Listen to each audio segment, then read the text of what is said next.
ছেলে হওয়াটাই অভিশাপ। এই তোমার কাছে একটা কোশ্চেন আছে। হ্যাঁ বলো।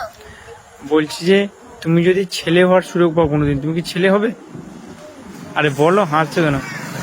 ছেলে কেন? পশু পাখি যাই হতে বলো সব হয়ে যাব, গড় ছেলে ওটা কেন? পারবো না। কেন? কিছু কারণ আছে হয়তো। আরে কারণগুলো তো বলবে, আমি তো জানতে চাই নিশ্চয়ই। তুমি এত বড় কথা বলছো যখন। মানে তারা কাঁদতেও পারবে না, কারোর কাছে শেয়ারও করতে পারবে না, তাকে যে তার যে মনের যে কষ্টটা সে যে গিয়ে আরেকজনকে বলবে। এই যেমন আমাকে হয়তো কেউ কিছু বলেছে বা কোনো কিছু খারাপ কথা বলেছে, আমি তোমাকে বললাম, আমি নিজে হালকা হয়ে গেলাম। কিন্তু ছেলেদেরকে যখন কেউ কিছু বলছে তখন ছেলেরা কিভাবে হালকা হবে?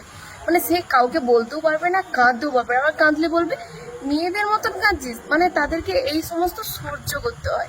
রাস্তা দিয়ে চলে যাও, তুমি একটা অ্যাক্সিডেন্ট করেছো, মানে মেয়েদের ক্ষেত্রে বলছি, অ্যাক্সিডেন্ট করেছো, মেয়েদেরকে বললাম ঠিক আছে কোনো ব্যাপার নয়, তুমি ঠিক আছো তো।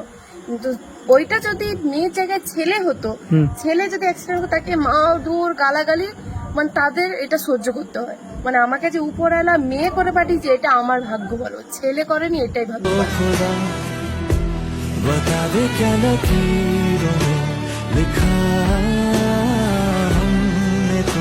তারা অনেক কিছু সহ্য করে কিন্তু তারা মুখ ফুটে বলতে পারে না।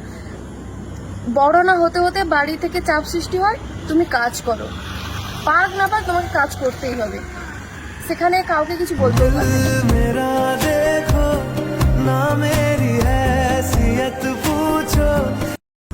অভিযোগটা কার কাছে করবে তারা? তারা যে একটা মানুষ চায় যে একটা মেয়ের যখন ব্রেকআপ হয়ে যায় তাকে সান্ত্বনার জন্য অনেকে আছে, কিন্তু একটা ছেলে যখন ব্রেকআপ হচ্ছে তখন তার পাশে আর কেউ নেই।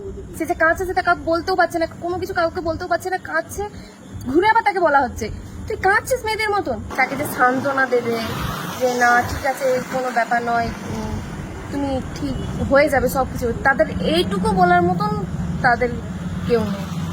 আমাকে তুমি ক্ষমা করো, ছেলেদের ব্যাপারে এত কিছু বললাম, কিন্তু ছেলে হওয়া চারটিখানি কথা নয়।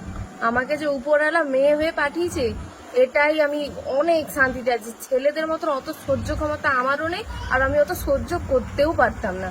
সব ছেলেদেরকে জানাই স্যালুট।